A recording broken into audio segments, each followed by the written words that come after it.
Le Grand Matin Sud Radio, 7h-9h, Patrick Roger. Et l'invité ce matin, Yaël Braun-Pivet, présidente de l'Assemblée nationale. Bonjour Yaël Braun-Pivet. Bonjour. Merci d'être avec nous jusqu'à 9h pour répondre à toutes les questions et notamment aussi à celles des auditeurs. Tout à l'heure, justement après 8h30, je les invite d'ailleurs à nous appeler d'ores et déjà au 0826 300 300 et à réagir. Alors, on va s'arrêter sur ce qui est devenu l'Assemblée nationale. Est-ce que c'est une ZAD, comme le disent certains, un vrai cirque ou un vrai théâtre démocratique, mais démocratique avec la liberté des échanges pour voter les lois? Évidemment, on va aborder la réforme des retraites avec ce qui s'est passé, ce qui doit se jouer dans les 10 jours qui viennent, là aussi, et la pression qui est sur vos épaules. Avant cela, je voudrais quand même qu'on commence par le climat de violence dans la société, Yaël Braun-Pivet. Emmanuel Macron a alerté sur une décivilisation de la société. Le mot est fort, c'est justifié selon vous ? Le mot est fort, mais il décrit une société qui est tiraillée, dans laquelle la violence, effectivement, est exacerbée. On voit qu'à l'égard de ceux qui s'engagent, et ça, c'est très inquiétant, mais c'est très significatif aussi. À l'égard de ceux qui s'engagent pour le bien commun, donc je parle des élus, oui. Les violences l'année dernière ont augmenté de 32%. Rendez-vous compte, 32% d'augmentation. Moi, depuis que je suis présidente de l'Assemblée nationale, j'ai 153 faits de violence à l'égard de parlementaires. 153. Ouais. C'est colossal. Et c'est, je crois, très significatif et représentatif qu'effectivement, il y a une montée de la violence et peut-être il y a des personnes qui sont complètement décomplexées vis-à-vis de cette violence. Ouais. Et ça devient de la violence ordinaire, de la violence quotidienne qui s'exerce. Pas seulement à l'égard des élus, évidemment, elle s'exerce à l'égard des policiers, on le voit quasiment quotidiennement, à l'égard de citoyens, évidemment. Et donc, ça doit nous interpeller tous. Oui, mais Yaël Braun-Pivet, la majorité est peut-être rattrapée par le réel. Quand certains évoquait un ensauvagement de la société. Il n'y a pas si longtemps, certains ministres et des membres de la majorité, et même Éric Dupond-Moretti, laissaient entendre que c'était seulement un sentiment d'insécurité. Vous savez, depuis que la majorité est au pouvoir, donc depuis 2017, nous avons adopté beaucoup de mesures pour renforcer la sécurité des Français. Des accroissements considérables de nos forces de l'ordre, 10 000 policiers pendant le dernier quinquennat, et nous venons encore de voter une loi de sécurité intérieure au Parlement qui a remporté une grande majorité, qui encore augmente les moyens des services de police et leur donne les moyens techniques, humains, de formation, etc. pour pouvoir agir dans la protection des Français. Ouais. Et nous avons fait de même pour la justice. Plus de magistrats, plus de capacités pour chaque tribunal d'intervenir plus rapidement. Et nous aurons une loi de programmation pour la justice dans les semaines qui viennent. Donc nous agissons, il n'y a aucun déni de réalité. Mais il y a eu un déni de réalité. Ça, vous ne pouvez pas le nier. Certains disaient non, on ne peut pas parler d'ensauvagement, c'est un sentiment simplement.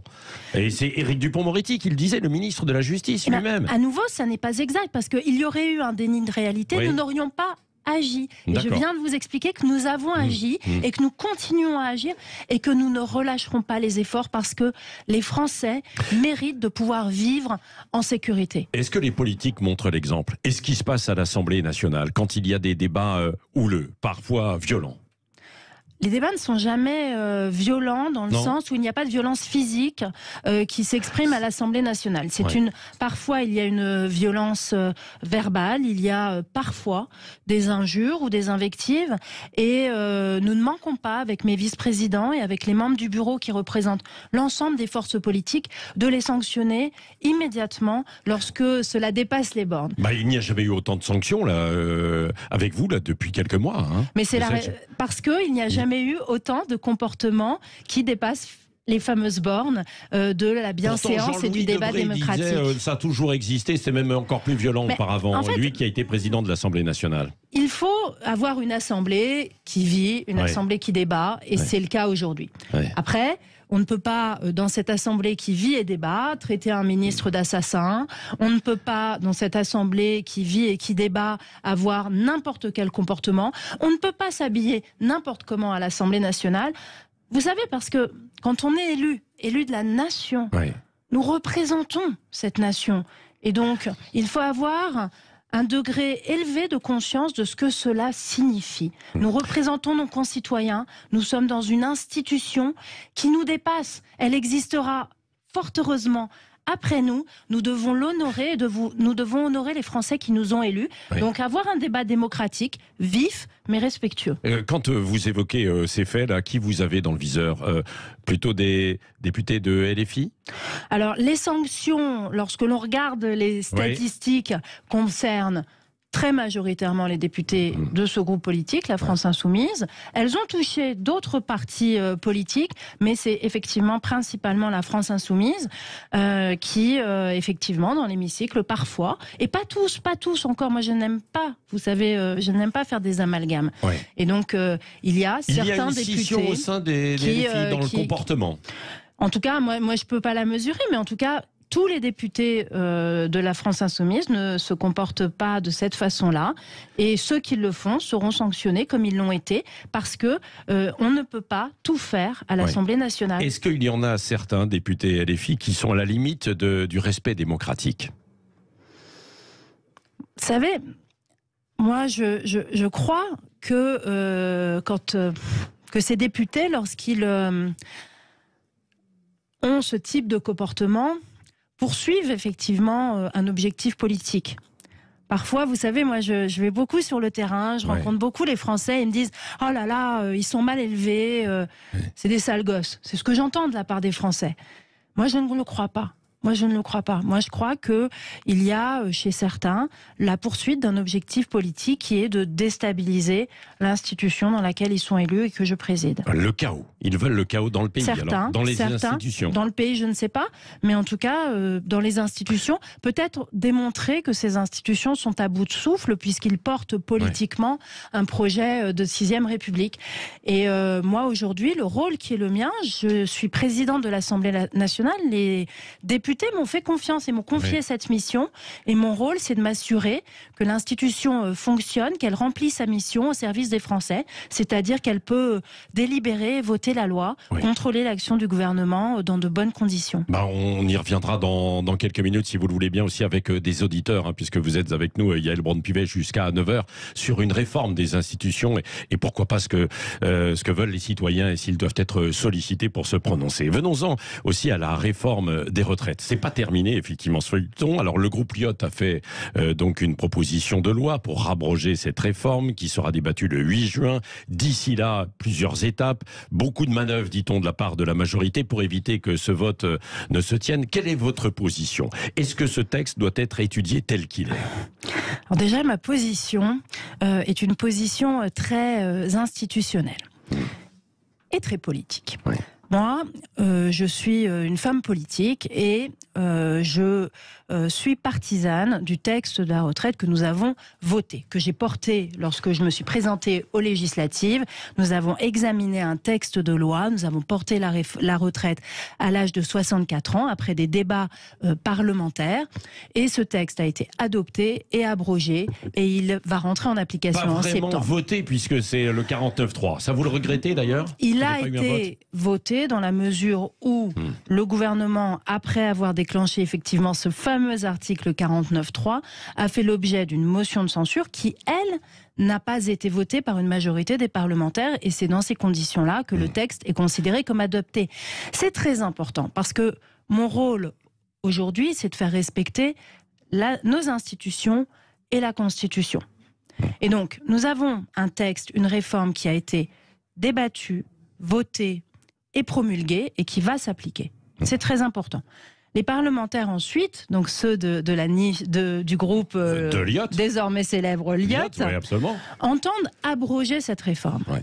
Moi, sur le principe, je trouve que c'est, j'ai envie de vous dire, ça me dérange beaucoup. Parce que le texte qui vient d'être adopté, c'est vous ne pouvez pas faire et défaire continuellement les choses. Le texte vient d'être adopté, avoir l'intention de le défaire, puis de le refaire, puis de le défaire, ça n'a strictement aucun sens. Après, cette proposition de loi est un leurre pour nos concitoyens. Parce qu'elle leur fait espérer, elle leur fait croire qu'effectivement, le 8 juin, il y aura une abrogation de la réforme des retraites. C'est faux. C'est faux. Quand bien même le texte serait adopté tel quel à l'Assemblée nationale, il n'abrogerait pas pour autant la réforme des retraites. Pourquoi ? Parce que nous sommes dans un pays avec un Parlement, que le Parlement est constitué de l'Assemblée nationale et du Sénat, et que le Sénat a voté à une large majorité la réforme des retraites telle qu'elle existe aujourd'hui. Donc, il ne faut pas tromper les Français. Moi, vous savez, je ne suis pas en politique depuis longtemps, mais je crois qu'il est très important de dire la vérité aux Français, de ne pas leur mentir. Oui. Il ne faut pas les tromper. Le 8 juin, même si ce texte était adopté, il n'abrogerait pas la réforme des retraites. Oui. C'est très important. Il ne faut pas les leurrer. Enfin, ce texte, et c'est les débats qui existent aujourd'hui, fait l'objet, il y a une difficulté majeure. Qui est celle de ce qu'on appelle le fameux maintenant article 40. L'article 40, c'est quoi ? C'est un article de la Constitution qui précise que les initiatives parlementaires ne peuvent pas créer de charges pour les dépenses publiques. C'est ainsi. On peut le regretter et considérer qu'il ne faudrait pas limiter ainsi l'initiative parlementaire. Mais ce n'est pas le sujet aujourd'hui. Aujourd'hui, le sujet, c'est d'appliquer ce qui existe. Et effectivement, évidemment, ce texte contrevient à cet article en ce qu'il crée une charge. Donc vous soutenez cet article 40 de la majorité qui va être déposé et discuté, quoi. Donc moi, ce que je dis, c'est que clairement cette proposition de loi est contraire à l'article 40 de la Constitution, c'est une évidence. Que ce fait ne pouvait pas être constaté lors du dépôt de la proposition de loi. Et donc moi, le bureau de l'Assemblée nationale a laissé le groupe Lyot déposer ce texte, mais qu'en revanche maintenant, il appartient au président de la Commission des finances qui est saisi de cette question de l'article 40 de prononcer l'irrecevabilité en ce que, de toute évidence, le texte de loi constitue une charge pour nos finances publiques et donc contrevient à cet article. C'est sa mission et j'espère que, comme moi, il la remplira pleinement. Oui, mais alors ça, le président, c'est Éric Coquerel, et lui estime qu'il doit y avoir des arguments pour que ce soit recevable. Et si c'est recevable, qu'est-ce qui se passera par la suite ? Ce sera la semaine prochaine. Chaque chose en son temps. Bien sûr. Il vient d'être saisi. Je vais voir quelle va être sa décision et je regarderai sa décision pour voir et constater ce qu'il en est, si c'est une bonne décision ou pas. Mais de toute évidence, lorsque l'on discute, lorsqu'on échange avec les constitutionnalistes, avec les uns et les autres, de toute évidence, cette proposition de loi crée une charge. Vous savez, les présidents de commission des finances sont des hommes politiques. Moi, je suis une femme politique. Mais ils ont aussi un rôle institutionnel, comme moi. Et donc, ils doivent le remplir pleinement. Alors, deux possibilités. Avec Éric Coquerel, vous défaussez un petit peu sur lui en disant c'est à lui. Je ne me défausse pas. Non. Je ne peux pas vous laisser dire ça parce que mon rôle, c'est de faire respecter le droit et les institutions. Donc, la compétence d'Éric Coquerel est définie à l'article 89 de notre règlement intérieur. Donc ce n'est pas une défaut, c'est simplement sa pleine compétence. Voilà, c'est ça. Bon, donc si ce n'est pas recevable, ce n'est pas recevable, et donc fin du feuilleton, ou à peu près. Et si en revanche c'est recevable, là vous reviendrez vous-même et vous encouragerez l'Assemblée nationale et les députés à travailler sur cet article 40 ? On regardera la motivation de la décision, et donc je ne fais pas de politique fiction, nous verrons bien. Mais à ce jour, je ne peux concevoir qu'ils prennent une autre décision que les recevabilités. Oui. Est-ce que vous êtes aujourd'hui sous la pression du gouvernement et de la majorité, Yaël Braun-Pivet, alors que l'on dit, et vous-même vous avez répété que vous vouliez vous placer au-dessus de la mêlée des partis ? Aujourd'hui, je ne subis aucune pression, je ne suis pas sous pression parce que je suis pleinement dans mon rôle de présidente de l'Assemblée nationale. Je dois préserver mon institution, l'institution que j'ai l'honneur de présider, et appliquer le droit, et rien que le droit, et c'est ça qui m'importe. Vous savez, je ne veux pas que l'Assemblée nationale soit instrumentalisée par les uns ou par les autres.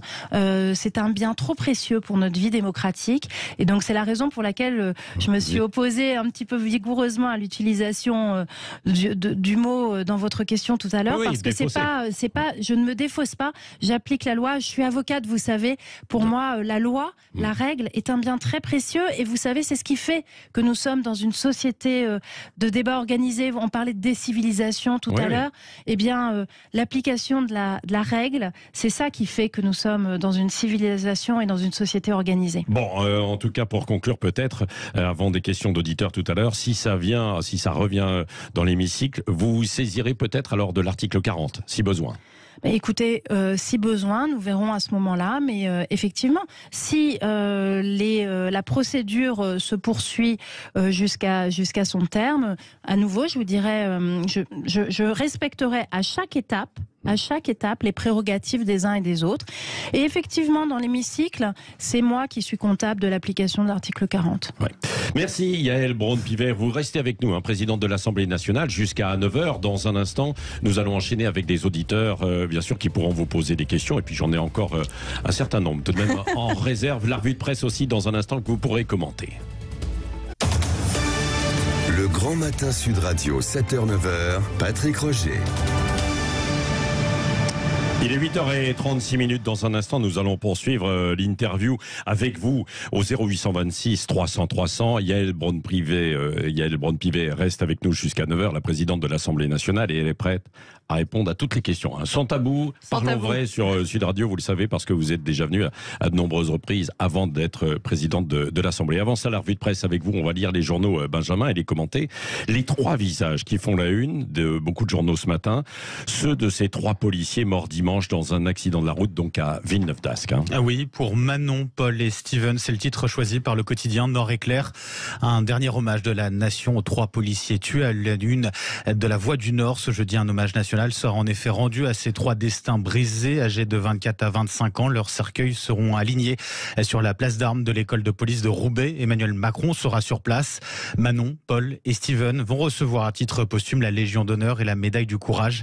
Dans le Parisien aujourd'hui en France, les frères de Paul prennent la parole. Bien sûr qu'il y a de la colère en nous, disent-ils, mais nous essayons de ne pas nous laisser engloutir par cette colère. Le soutien de toute la famille de la police nationale nous y aide beaucoup. On veut croire désormais que Paul et ses collègues ne sont pas morts pour rien. Témoignage à lire donc aujourd'hui dans les colonnes du Parisien. Oui, et tout à l'heure nous avions un policier qui a témoigné de façon anonyme. Il a changé de prénom, il est en Seine-Saint-Denis, il dit qu'il n'en peut plus parce que il arrête des gens qui sont de nouveau après en cavale, il les revoit, des petits délinquants. Yaël Braun-Pivet, vous l'avez dit tout à l'heure, mais il faut aller plus loin dans la fermeté des peines, l'application notamment.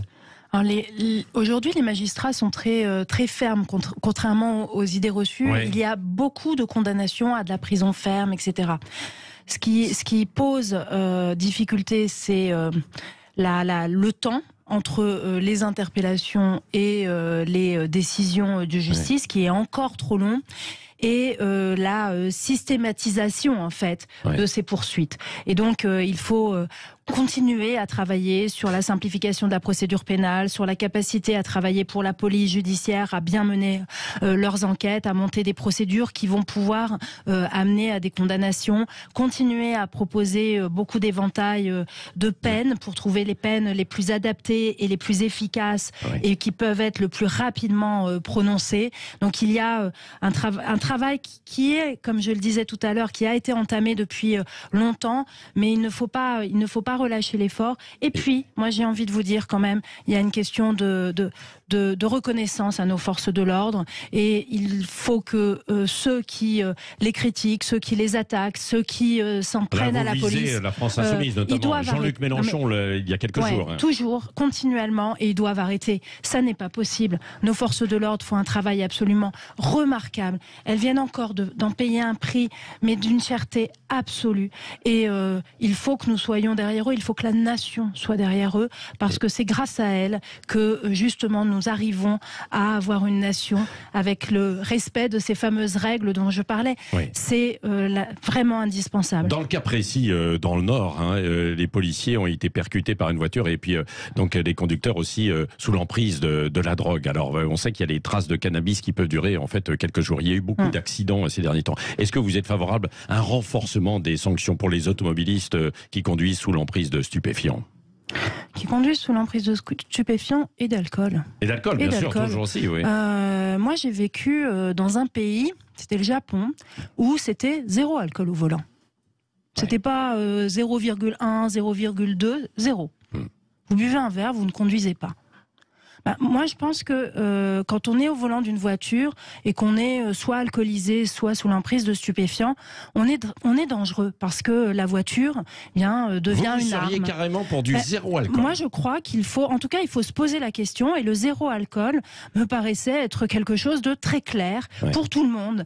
Et je peux vous dire qu'il était extrêmement bien respecté parce que les peines en face étaient aussi d'une sévérité très importante. Zéro alcool et zéro drogue alors aussi. Zéro alcool, zéro drogue quand on conduit. Et si on consomme, eh bien, on rentre à pied. Oui. Ou on ne rentre pas. Mais ça n'est pas possible. On voit trop. Vous vous rendez compte, ce sont des vies fauchées des jeunes de 20 ans. Mais... Dans l'actualité également, Benjamin, l'immigration qui fait la une du Figaro ce matin. Oui, avec ce titre, en l'occurrence, les LR accentuent leur pression sur Macron, les Républicains, dont les propositions sont largement soutenues par les Français. En tout cas, selon le Figaro, qui publie un sondage, il en ressort que 74% des Français considèrent qu'il y a trop d'immigrés dans l'Hexagone. 62% souhaitent que la France puisse déroger au droit européen en la matière. Ils sont par ailleurs 72% à demander un référendum sur la politique migratoire du pays. Une demande réitérée d'ailleurs par les LR. Éric Ciotti, Olivier Marleix et Bruno Retailleau, ils le font savoir dans une lettre adressée à Emmanuel Macron. Vous seuls êtes en mesure de convaincre votre majorité de ne pas se dérober devant cette responsabilité historique, peut-on lire notamment dans ce courrier. Oui, Yaël Braun-Pivet, le texte là sur le futur projet de loi sur l'immigration, alors c'est quand à l'Assemblée? A priori, plus dans les semaines ou mois qui viennent, à l'automne probablement. Le gouvernement travaille sur son projet. On voit le projet qui a été présenté par les Républicains. Il s'agit maintenant de trouver la bonne voie, le bon chemin pour répondre à ces questions. On voit que c'est une vraie préoccupation chez les Français. Pas forcément leur première préoccupation, puisque la première, c'est plutôt tourné autour du pouvoir d'achat. Mais c'est une vraie préoccupation. Il faut y répondre, mais moi je suis circonspecte sur la violation ou le fait de sortir de nos traités européens pour mener cette politique d'immigration, parce que d'une part nous savons que nous ne sommes pas isolés, nous ne sommes pas une île, et que la politique migratoire doit se construire évidemment au niveau européen. Et donc, en plus, moi je crois que les principes qui nous unissent, les valeurs qui nous unissent en Europe font le ciment de l'Europe. Il ne faut pas la détricoter. En revanche, il faut agir fermement, probablement renforcer la loi sous différents aspects, mais aussi mieux l'appliquer. Oui. On retrouve les mêmes difficultés qu'en matière de justice et de sécurité. Le projet de loi pourrait être présenté avant, avant l'été, avant les vacances d'été, et ensuite examiné à l'automne. C'est quoi? C'est le gouvernement qui a la main, donc je ne vais pas m'avancer à leur place. Ça n'est certainement pas mon rôle, mais de toute façon, oui, dans les semaines ou dans les semaines qui viennent, on peut imaginer qu'il y a un texte qui sera présenté. Bon, plutôt à l'automne, selon vous, Yaël. À l'automne, plutôt débattu à l'automne au Parlement. C'est différent. Oui, présenté là avant l'été et débattu à l'automne. Voilà, il peut y avoir une présentation au Conseil des ministres. Après, vous savez, le Parlement doit prendre le temps de la délibération, examiner les textes, chercher des compromis. Ça prend du temps, c'est du travail. Et après, le texte est débattu dans l'hémicycle. Et évidemment, les journaux ne reviennent pas parce que l'information est tombée un petit peu plus tard avec la mort de Tina Turner, celle qu'on appelait la lionne, la tigresse, la reine du rock'n'roll. Tiens, un petit extrait.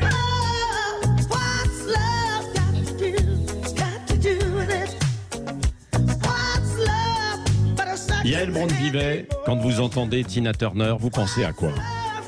Alors déjà à mes jeunes années, parce que comme vous, elle a bercé nos années lycée. On a dansé dans des, à l'époque on appelait ça des booms, c'était un peu ringard. Maintenant, ça nous rajeunit pas. Mais oui, on a envie de danser, on a envie de faire la fête.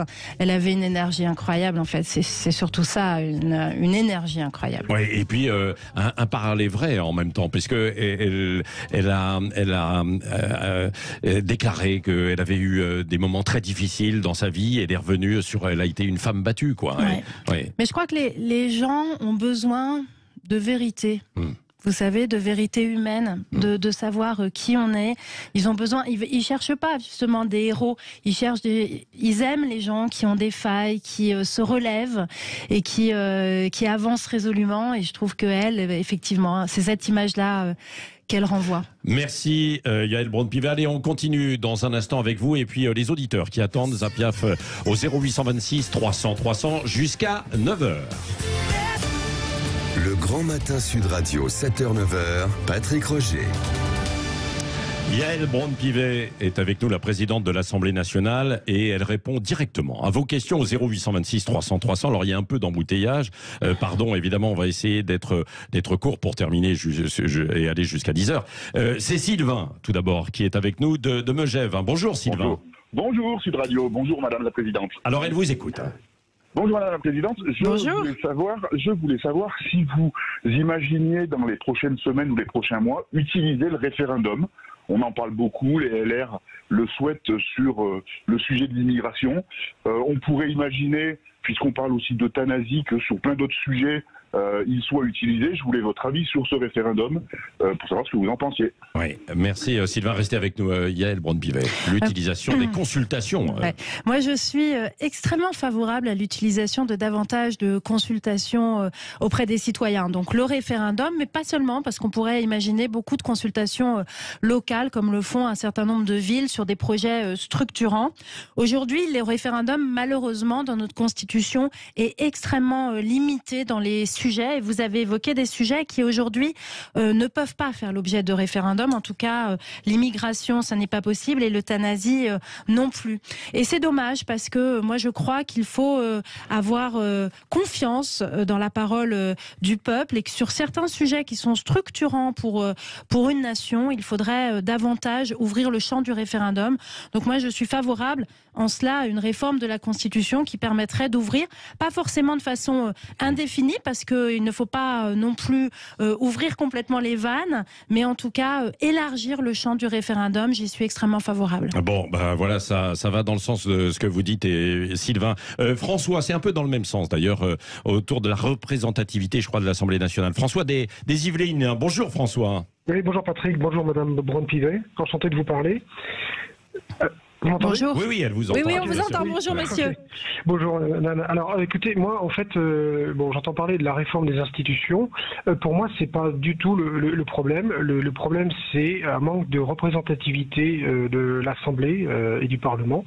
Il faut reconnaître quand même qu'il y a eu c'est paru dans Le Monde, qu'il y a des députés qui ont été élus avec moins de 10% de votants. Donc, pour moi, c'est quand même un problème, parce que ça veut dire que les Français ne sont pas du tout associés à la vie démocratique. C'est un tort de leur part, et c'est un tort aussi de la part des politiques qui doivent se remettre en question.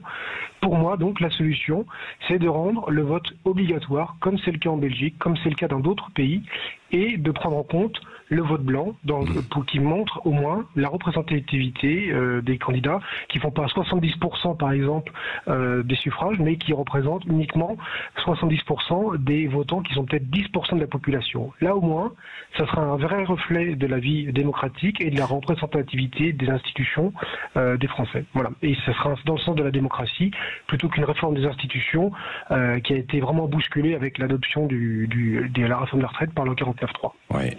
Merci François pour cette question très précise. Ouais.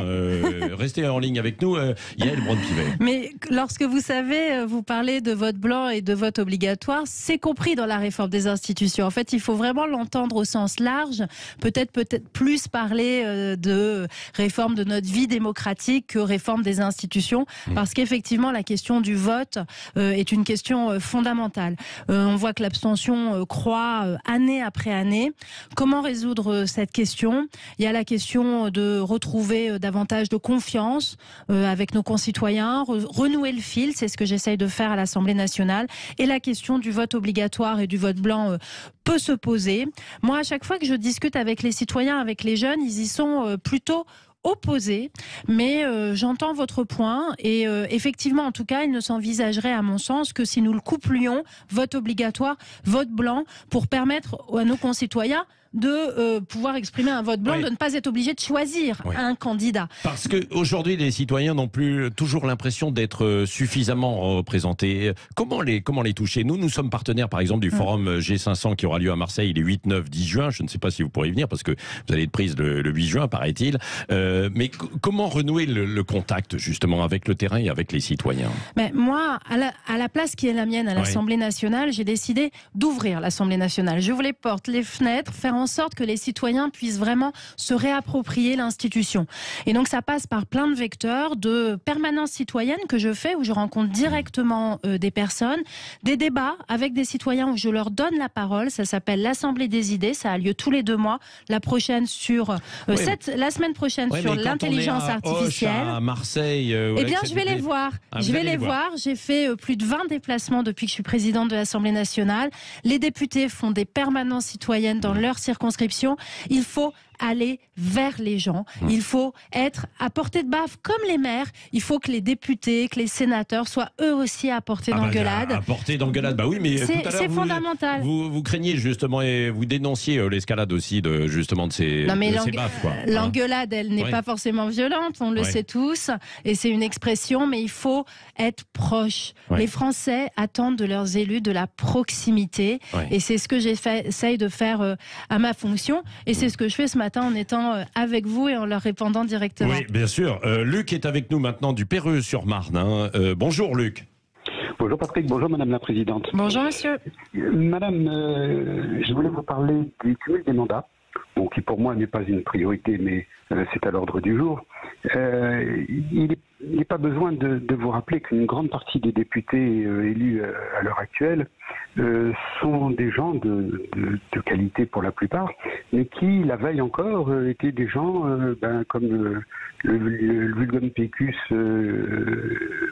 lambda, si je puis dire, avec les problèmes de la vie courante que tout le monde a, avec les administrations, avec les impôts, avec les enfants, même les hommes politiques ont des problèmes avec leurs enfants. Et ce que je ne comprends pas, si vous voulez, c'est qu'on met l'accent toujours sur la déconnexion. La déconnexion des députés, de ces élus, vis-à-vis de la population, alors que les maires, eux, seraient de plein pied dans la vie courante. Parce que, en fait, ce que veulent les gens avec un maire, c'est un tâcheron. On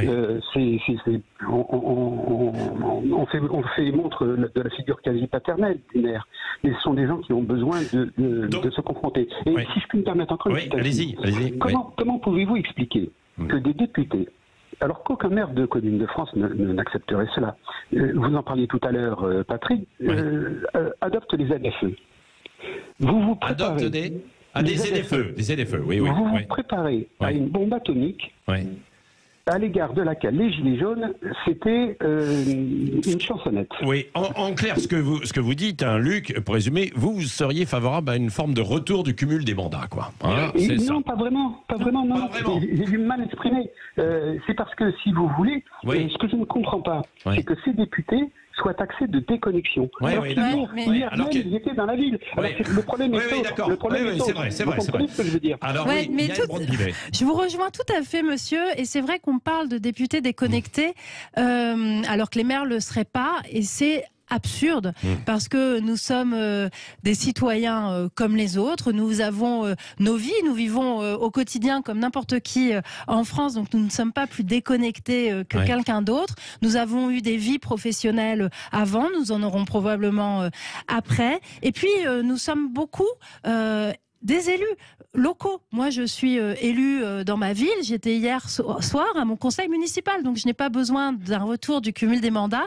ni pour être connecté à la réalité, ni pour connaître la vie d'un élu local. Oui. Yael Braun-Pivet, on va terminer cette interview. Une réaction, parce qu'il y a déjà Éric Coquerel qui a réagi, ce que vous avez dit tout à l'heure. Il dit, c'est quand même assez incroyable, il faudra quand même m'expliquer cette logique qui veut que la présidente que l'Assemblée valide cette PPL, elle, voilà, et puis il enchaîne et il dit, elle estime de façon aussi certaine qu'il me reviendrait de l'invalidité, de l'invalider l'article 40. Il dit de quoi je me mêle, quoi, en gros. Ouais. Non, qu'est-ce que vous lui répondez? Je pense pas qu'il dise ça. Écoutez, je pense que les relations d'une présidente de l'Assemblée nationale avec le président de la Commission des finances ne se règlent pas sur votre radio, ne vous en déplaise. Bon, mais donc vous allez échanger avec lui, quoi. Évidemment.